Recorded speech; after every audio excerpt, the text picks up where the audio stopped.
Jerônimo Savonarola, o precursor da Grande Reforma, 1452-1498. O povo de toda a Itália afluía em número sempre crescente a Florença. A famosa Catedral do Duomo não mais comportava as enormes multidões. O pregador Jerônimo Savonarola, abrasado com o fogo do Espírito Santo e sentindo a iminência do julgamento de Deus, trovejava contra o vício, o crime e a corrupção desenfreada na própria igreja. Como resultado, o povo abandonou a leitura das publicações torpes e mundanas para ler os sermões do ardente pregador. Deixou os cânticos das ruas para cantar os hinos de Deus. Em Florença, as crianças fizeram procissões, coletando as máscaras carnavalescas, os livros obscenos e todos os objetos supérfluos que serviam à vaidade. Com isso, formaram em praça pública uma pirâmide de 20 metros de altura e atearam-lhe fogo.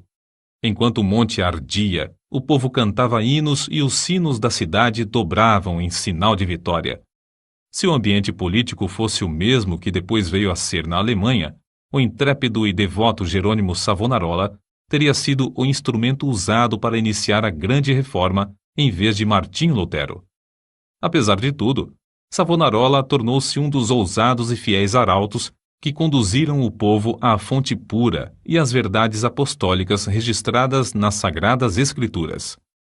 Jerônimo era o terceiro dos 7 filhos da família. Nasceu de pais cultos e mundanos, mas de grande influência.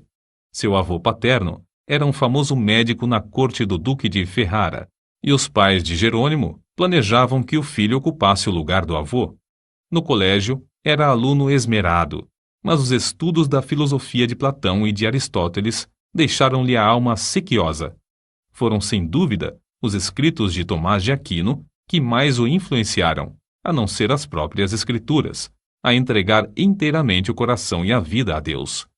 Quando ainda menino, tinha o costume de orar, e ao crescer, o seu ardor em orar e jejuar aumentou. Passava horas seguidas em oração.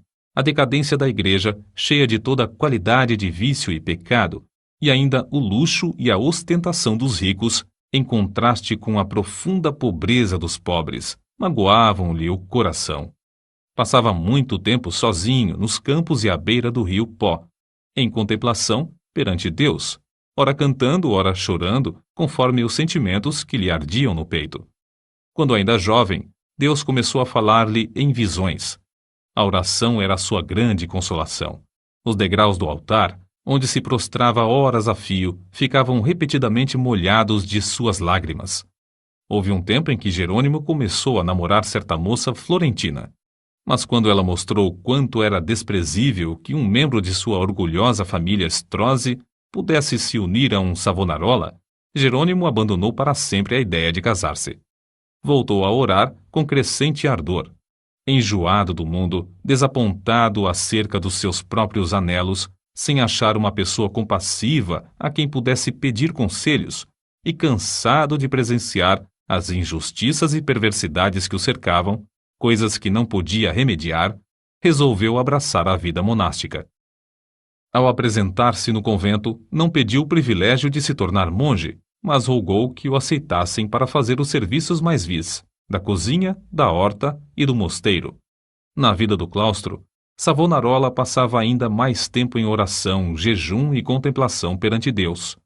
Sobrepujava todos os outros monges em humildade, sinceridade e obediência, sendo apontado para lecionar filosofia, atividade que exerceu até sair do convento. Depois de passar 7 anos no mosteiro de Bolonha, Jerônimo foi para o convento de São Marcos em Florença. Grande foi o seu desapontamento ao ver que o povo florentino era tão depravado como os dos demais lugares. Até então ainda não reconhecia que somente a fé em Deus salva o pecador.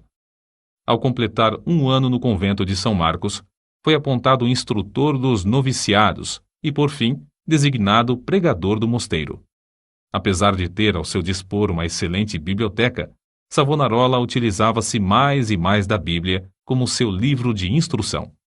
Sentia cada vez mais o terror e a vingança do dia do Senhor que se aproxima e, às vezes, entregava-se a trovejar do púlpito contra a impiedade do povo.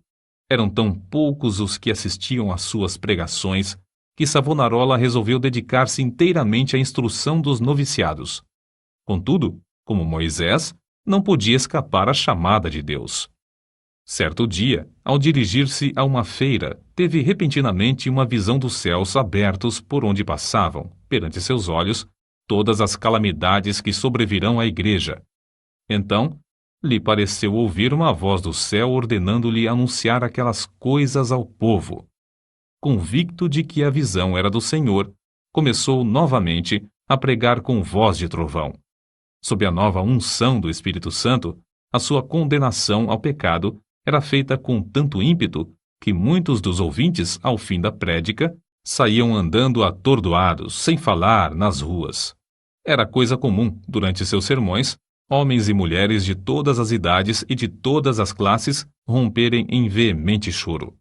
O ardor de Savonarola na oração aumentava dia após dia, e sua fé crescia na mesma proporção. Frequentemente, ao orar, caía em êxtase. Certa vez, enquanto sentado no púlpito, sobreveio-lhe uma visão durante a qual ficou imóvel por 5 horas. Nesse período, todos os presentes à igreja contemplaram o rosto do pregador brilhando.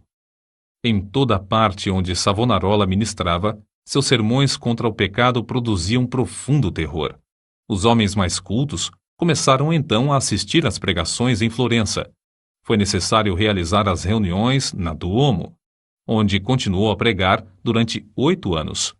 O povo se levantava à meia-noite e esperava na rua até a hora de abrir a catedral. O corrupto regente de Florença, Lorenzo Médici, experimentou todas as formas de abordagem, a bajulação, as peitas, as ameaças e os rogos, para induzir Savonarola a desistir de pregar contra o pecado, especialmente contra a perversidade do regente. Por fim, vendo que tudo era debalde, contratou o famoso pregador Frei Mariano para falar contra Savonarola. Frei Mariano pregou um sermão, mas, pelo fato de o povo não ter prestado atenção à sua eloquência e astúcia, ele não ousou continuar. A essa altura, Savonarola profetizou que Lorenzo, o Papa e o rei de Nápoles morreriam dentro de 1 ano, e assim sucedeu. Depois da morte de Lorenzo, Carlos VIII da França invadiu a Itália, e a influência de Savonarola aumentou ainda mais. O povo abandonou a literatura torpe e mundana para ler os sermões do famoso pregador. Os ricos socorriam os pobres em vez de oprimi-los. Foi nesse tempo que o povo fez a grande fogueira na Piazza da Florença e queimou grande quantidade de artigos usados para alimentar vícios e vaidade. Não cabia mais, na Grande Duomo, o seu imenso auditório. Contudo, o sucesso de Savonarola foi muito curto. O pregador foi ameaçado, excomungado e, por fim, no ano de 1498, por ordem do Papa, foi queimado em praça pública. Com as palavras "O Senhor sofreu tanto por mim", terminou a vida terrestre um dos maiores e mais dedicados mártires de todos os tempos. Apesar de continuar até a morte, sustentando muitos dos erros da Igreja Romana, ensinava que todos os que são realmente crentes estão na verdadeira Igreja. Alimentava continuamente a alma com a palavra de Deus. As margens das páginas da sua Bíblia estão cheias de notas escritas enquanto meditava nas Escrituras. Conhecia uma grande parte da Bíblia de cor e podia abrir o livro instantaneamente e achar qualquer texto. Passava noites inteiras em oração e recebia revelações, quando em êxtase ou por meio de visões. Seus livros sobre a humildade, a oração, o amor e outros temas continuam a exercer grande influência sobre os homens.